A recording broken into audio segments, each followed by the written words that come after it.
Up next is Francis from Nashville. Francis was here late on Friday, Open Line Friday, and we didn't have a chance to connect, so we called back. And we've got Francis. Hi, Francis. How are you?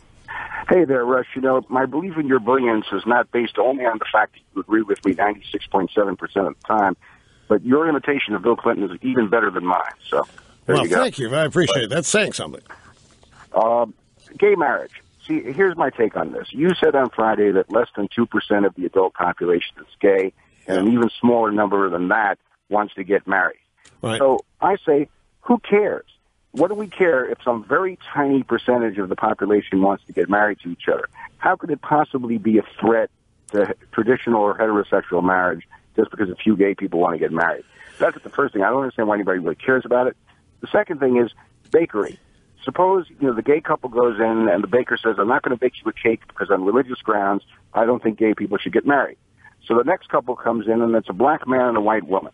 They say, we're getting married, and the baker says, well, I'm sorry, but my religion says that if God wanted more than two races, he would have made them.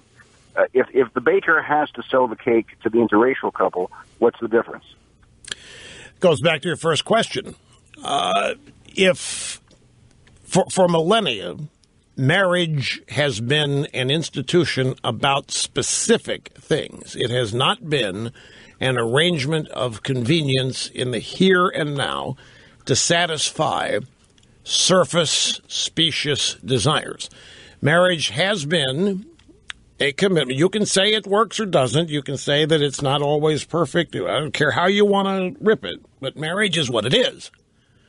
Marriage is a union of a man and a woman, which has, whether you want to admit it, agree to it or not, one purpose: to propagate the race, to create bloodlines and family lines, family being the key word, for the express purpose of giving people the best opportunity to be raised in a good way so as to be prepared to meet life as an adult. That's what marriage is. The definition of the word is a union of a man and a woman. It is exclusive. It is monogamous.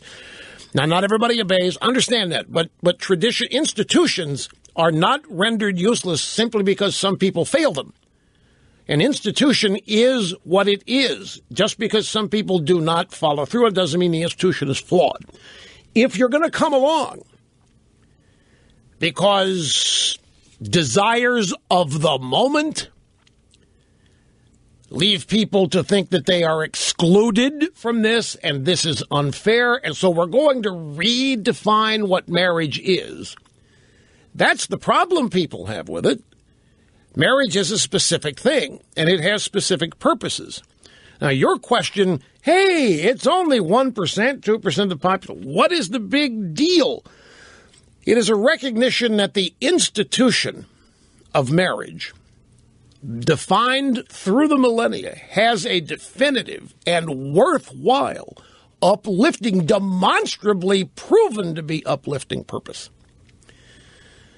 You can go anywhere you want and look at results of the human civilization where such arrangements haven't been made, and you can. There's no question. The stats, the children of a mother and dad family, mom and dad, female-male relationship, do better in life than single-parent kids, all that. It's all rolled into one. Your analogy to interracial marriage is, I don't think it works. I don't think it's relevant because we're not changing the definition of marriage in an interracial marriage in any way, shape, manner, or form. You simply, the skin color of the participants doesn't do anything to the institution. It doesn't change it. It doesn't dilute it. It doesn't water it down. Doesn't make it meaningless. But the marriage of people of the same sex totally wipes out the meaning of the word. And once again, we are allowing institutions of millennia and tradition to be diluted and perhaps even eliminated in terms of their real, true meaning in order to satisfy wants and desires of convenience. in the moment. If you looked at every institution, well, hey, only 1% of the population has $1 million. Why not tax them at 75%? What's the big deal? Raise their taxes 75%. You do that, and pretty soon everybody's going to be paying a 75% tax rate. It doesn't stop. The fact that it affects so few is not the way to look at it, because that's not what. Now look at the. Now we have people in the UK who want to marry their dogs. Now we have people who want to get married to 2 or 3 different people. And there are people that care about the institution, that consider it valid, valuable, worthwhile, meaningful, relevant, and productive.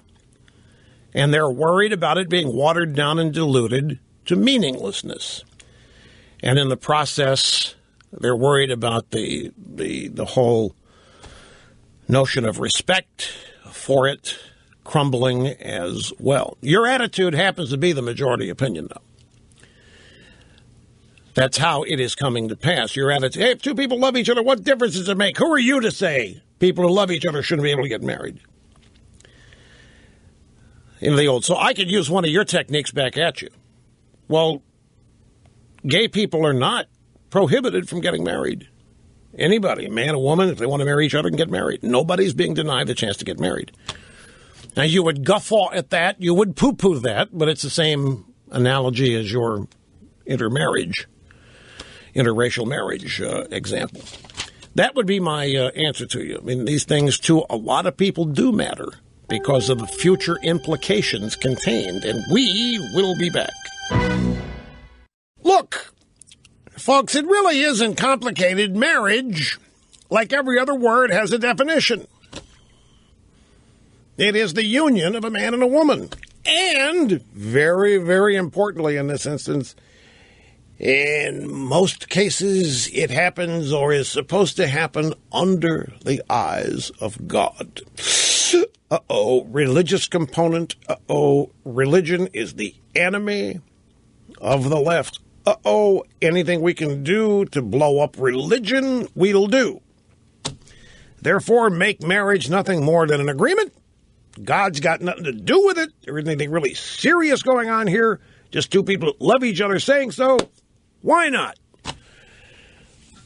Additionally, marriage was never established to discriminate against anybody. But you wouldn't believe that if you listened to the advocates who want to change what it means. But marriage was never, nobody ever thought about it discriminating against anybody. It just what it was. I mean, there's certain activities that are what they are, and no matter how much you try to change the definition, you can't change what the activity or the institution tradition is.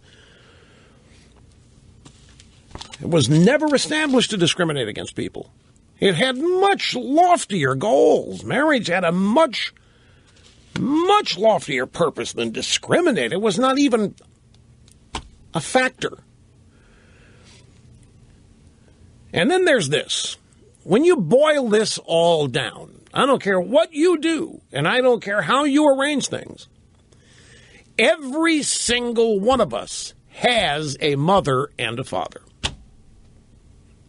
I don't care what you do. I don't care what changes in definitions of words and whatever inroads you make in society, but there's nothing you are ever going to be able to do to change that.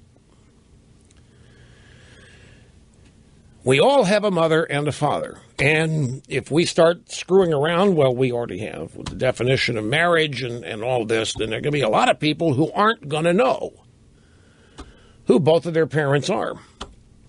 And that's true. I know some people adopted parents or adopted kids for circumstances. I know the exceptions to everything. But it's undeniable that we all have a mother and father, no matter how else we try to tell ourselves that we're going to change and we're becoming more enlightened. And you can't wipe that out. You can't erase that fact. And that fact results from biology. And there's nothing you can do to wipe it out. till somebody comes up with the artificial womb. Anyway, here's